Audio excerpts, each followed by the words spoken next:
आइए, आज हमारे अध्ययन का टॉपिक्स हैं मानव के श्वसन अंग की संरचना। तो मानव के जो श्वसन अंग हैं उसकी संरचना किस प्रकार है, आज हमें ये देखना है।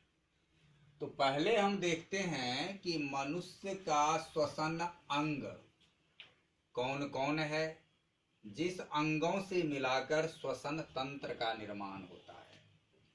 तो मनुष्य के प्रमुख श्वसन अंग हैं नासिका छिद्र, नोस्ट्राइल्स, स्वर यंत्र या लैरिक्स, श्वास नली, ट्रैकिया, फेफड़ा, लंग्स।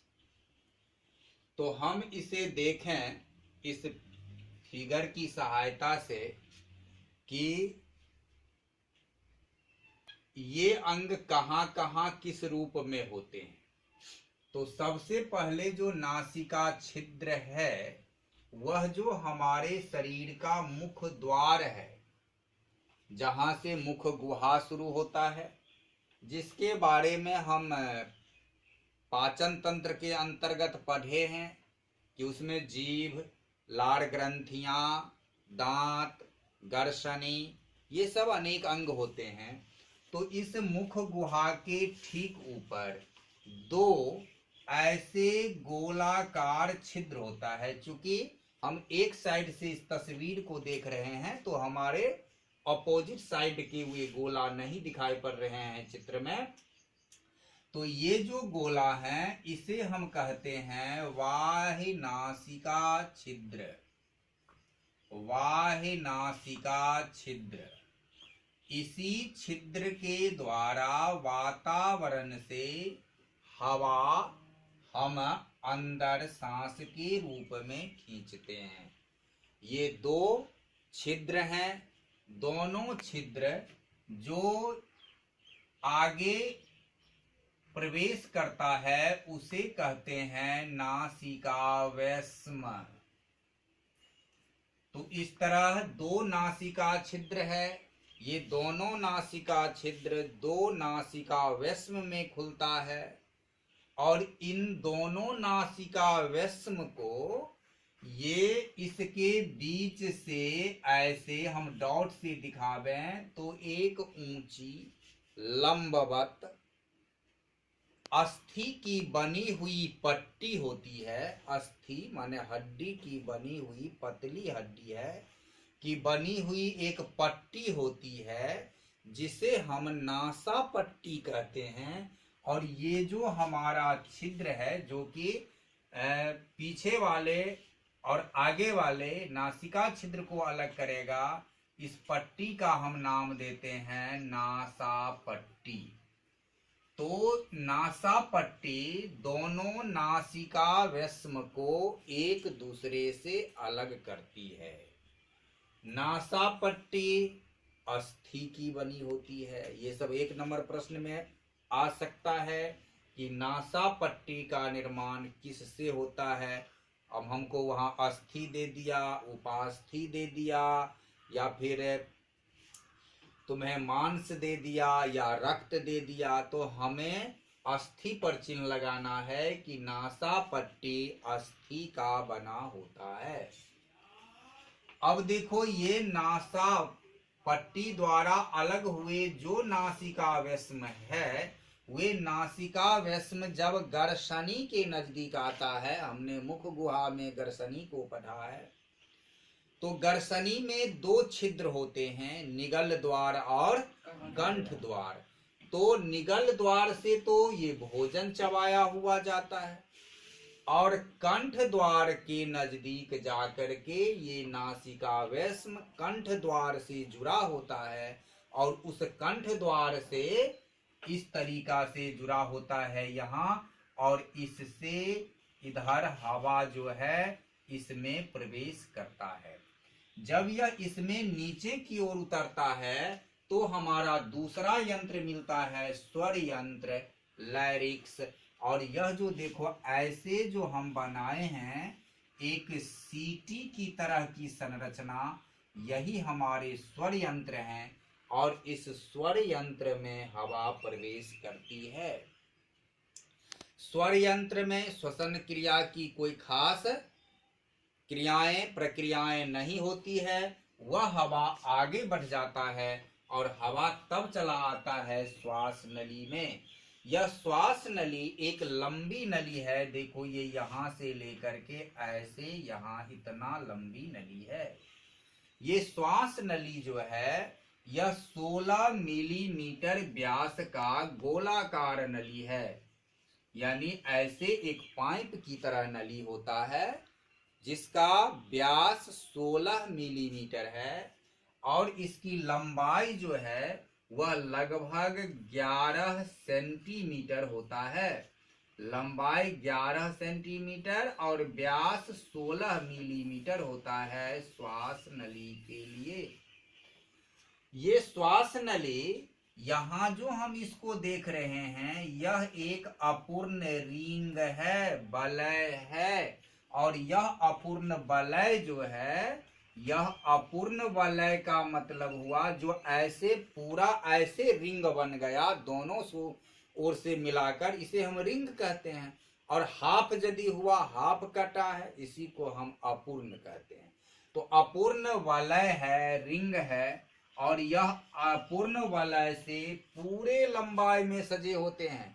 जितना लंबा ये 11 सेंटीमीटर का जो श्वास नली है इसमें पूरा ये अपूर्ण वलय सजा होता है और इस अपूर्ण वलय का निर्माण हुआ है उपास्थि से।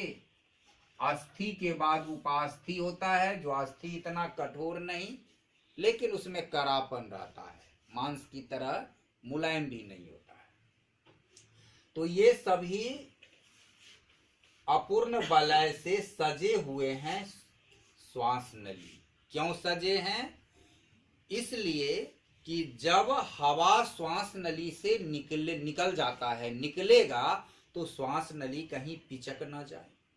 अब जैसे मान लो कि हम किसी ट्यूब में हवा भरे हैं, छेद हुआ और हवा निकल गई तो वह ट्यूब ऐसे सट जाता है, चिपक जाता है। तो इसी चिपकाने से बचाने के लिए इस श्वास नली में ऐसे कड़ा वलय दिया हुआ है कि हवा निकल भी जाए तो यह चिपके नहीं। अब ये इस तरीका से आता है। अब ये श्वास नली नीचे जब वक्ष गुहा में प्रवेश करता है तो वक्ष गुहा में होता है फेफड़ा। यह फेफड़ा, ये जो हमारे रिक्त प्रदेश हैं ये हृदय क्षेत्र हैं। तो हृदय क्षेत्र के इर्द गिर्द प्लूरल गुहा में ये जो यहाँ हम एक जो इस तरह से देख रहे हैं, इस तरह से जो ये देख रहे हैं ये सब प्लूरल गुहा है। ये वक्ष गुहा है और वक्ष गुहा में इस प्लूरल गुहा के अंदर ये वक्ष गुहा हुआ पूरा, ये जितने ये पूरे जो क्षेत्र हैं इसमें वक्ष गुहा है। और वक्ष गुहा में यहाँ हम देख रहे हैं मुख्य रूप से ये हृदय क्षेत्र है और ये हमारे फेफड़ा का क्षेत्र है। तो मनुष्य में फेफड़ा की संख्या 2 होता है। एक बायां फेफड़ा होता है, एक दायां फेफड़ा होता है। दोनों ही फेफड़ा स्पंजी होते हैं। स्पंजी का मतलब हुआ कि जैसे स्पंज सब ऐसे दाबते हैं तो ये पिचकता है, हटता है छिद्रनुमा, उसी तरीके से हमारा पूरा फेफड़ा होता है। तो मनुष्य में 2 फेफड़ा हुआ, स्पंजी हुआ और दोनों थैली नुमा होता है। जिस तरह एक बैग थैली सब होता है उस तरह थैली नुमा होता है। देखो ये जो हमारा ये आया है ये हमारे ये फेफड़ा है और इस तरीके से ये थैली नुमा फेफड़ा है। 2 फेफड़ा है। ये श्वास नली क्या होता है कि आगे जब आता है वक्ष गुहा में फेफड़ा के नजदीक तो ये 2 भागों में बटकर दोनों फेफड़ा में चला जाता है। देखो जैसे ये बटा, यहां से ये और यहां से ये श्वास नली आ रहा था। अब ये जो बटा तो ये तो हमारा श्वास नली है। अब ये श्वास नली जब यहां बंटता है तो इसको हम कहते हैं श्वसनिका। जब श्वास नली 2 भागों में बंटकर फेफड़ा की ओर चलता है तो इस दो बटे हुए भाग को कहते हैं श्वसनिका। श्वसनिका में भी श्वास नली के ही जैसा अपूर्ण वलय सजा होता है, तो उस वलय को हमने दिखाया है। उसके बाद जब ये श्वसनिका फेफड़ा में प्रवेश करती है, तो फेफड़ा में प्रवेश करने के बाद वे देखो ऐसे ये जो पतली पतली जो नली बनी है, एक इधर की ओर एक इधर की ओर, इसको हम कहते हैं श्वसनिका। ये श्वसनिका बंट जाता है श्वसनिकाएं में।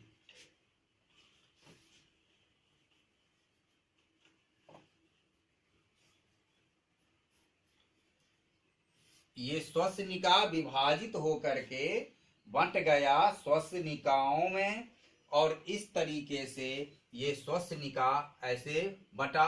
अब ये श्वसनिका भी महीन महीन परत में बंट जाता है, और इस परत में बंटने के बाद ये जो बना है इसको हम कहते हैं वायु कोष्ठिका। ये वायु कोष्ठिका में प्रवेश करता है। तो इस तरीके से ये श्वसनिका यानी श्वसनिका श्वसनिकाएं में बटा, श्वसनिकाएं वायु कोष्ठिका में बटा, और एक मनुष्य में लगभग 30 करोड़ वायु कोष्ठ होते हैं, वायु कोष होते हैं। 3 गुने, तुम लोग लिखा होगा 3 गुने 10⁸। और इस तरह से मनुष्य में सांस लेने के लिए यानी श्वसन गैसों के आदान प्रदान के लिए लगभग 400 से 800 स्क्वायर फीट वर्ग फीट स्थान का निर्माण हो जाता है। तो हमने इसके इन प्रमुख रचनाओं को देखा। एक बार रिवाइज कर लें कि पहला जो है बाह्य नासिका छिद्र, मुख गुहा के ऊपर 2 गोलाकार छिद्र है जिससे हम हवा को भीतर खींचते हैं, उसे हम बाह्य नासिका छिद्र कहते हैं। बाह्य नासिका छिद्र 2 नासिका व्यस्मों में बंटता है। दोनों नासिका व्यस्म को एक नासा पट्टी अलग अलग करता है, जिसने जो कि अस्थि का बना हुआ लंबवत संरचना है। अब ये नासिका व्यस्म नीचे गर्सनी में कंठ द्वार से होकर जुड़ा रहता है, उससे होकर हवा नीचे आती है, वह स्वर यंत्र में आता है लैरिक्स में, फिर लैरिक्स से श्वास नली में। श्वास नली 16 मिलीमीटर व्यास वाले 11 सेंटीमीटर लंबा एक नली है जो अपूर्ण वलय से पूरी लंबाई में सजा हुआ होता है। उसके बाद ये श्वास नली 2 श्वसनिका में बंट जाता है, और ये श्वसनिका भी अपूर्ण वलय से सजे होते हैं। ये श्वसनिका फेफड़ा में प्रवेश करती है, और फेफड़ा में आने पर ये श्वसनिकाएं में बंट जाती है, और श्वसनिकाएं फिर महीन महीन संरचना में पतली पतली नली में बंट जाता है, और पतली पतली नली में बंटने के बाद ये वायु कोष से जुड़ जाता है, और इस तरीके से एक मनुष्य में 400 से 800 वर्ग फीट श्वसन गैसों के आदान प्रदान के लिए जगह मिल जाता है। अब यहाँ हम एक बात नासिका व्यस्म के लिए और जाने कि नासिका व्यस्म जो है वह 3 भागों में बंटता है, जिसे पहले भाग को हम कहते हैं प्रघ्राण, दूसरे भाग को कहते हैं घ्राण, और तीसरे भाग को कहते हैं श्वसन क्षेत्र। प्रघ्राण का मतलब हुआ कि जिससे हम हवा को खींचते हैं। घ्राण का मतलब होता है कि जहां हम सूंघते हैं, और मनुष्य में घ्राण क्षेत्र छोटा होता है, जो प्रघ्राण के पीछे छोटा सा भाग है, और इसलिए दूसरे जीवों की अपेक्षा मनुष्य में सूंघने की क्षमता कम होती है। जैसे मान लो किसी चीज के गंध का अनुभव कुत्ता है या हाथी है या ऐसे जो जीव है या छोटे छोटे जीव भी मनुष्य से ज्यादा अनुभव कर लेता है। जैसे कि मान लो कि किसी घर के कोना में एक कटोरी दूध रख दो और बहुत दूर से ही बिल्ली को वह सुगंध लग जाता है कि वहां दूध है, लेकिन मनुष्य को इतना तीव्र घ्राण क्षमता नहीं होता है। वह बहुत नजदीक जाने पर सुगंध उसे नाक में आती है। तो घ्राण क्षेत्र मनुष्य में दूसरे जीवों की अपेक्षा छोटा होता है, तो ये सूंघने का क्षेत्र है। और तीसरा जो बिचला और निचला भाग है वह श्वसन क्षेत्र है, और इस तरह श्वसन क्षेत्र आगे बढ़ता है। अब इधर ये वायु कोष्ठिका में आया, और ये वायु कोष्ठ, ये हृदय जो है, ये हृदय इस पुलरल गुहा से भरा हुआ, पुलरल गुहा के बीच है। ये पुलरल गुहा, ये जो बाहरी का क्षेत्र हम देख रहे हैं, ये पुलरल गुहा है। और पुलरल गुहा और ये जो हृदय के, ये फेफड़ा के जो भाग आते हैं, इसके अंदर म्यूकस भरा होता है। ये म्यूकस इसलिए भरा होता है कि जब फेफड़ा फैलता है या फिर अपने वास्तविक स्थिति में आता है, तो ऐसे ऐसे जो फेफड़ा, जब हवा भरेगा फैलेगा, हवा निकलेगा सिकुड़ेगा। तो ये जो फैलने सिकुड़ने की क्रिया होती है, उसमें घर्षण नहीं हो, रगड़ नहीं हो प्लूरल गुहा और फेफड़ा दीवार के बीच में, इसलिए इसके बीच में म्यूकस भरा होता है। तो यही हमारे हृदय का नहीं, श्वसन अंग की संरचना है। तो मनुष्य के श्वसन अंग की यही संरचना है जो आज हमने देखा। हम इसका वर्णन कर लेंगे। तो इसके आगे हम देखेंगे कि मनुष्य में श्वसन की क्रियाएं कैसे होती है। इस श्वसन क्रिया को हम अगले वीडियोज में देखेंगे। तब तक के लिए यदि ये वीडियोज पसंद आया हो तो इसे लाइक करना है, पहली बार चैनल पर आने से सब्सक्राइब करना है और अपने दोस्तों के बीच शेयर करना है। आज बस इतना ही। इस वीडियो को देखने के लिए बहुत बहुत धन्यवाद।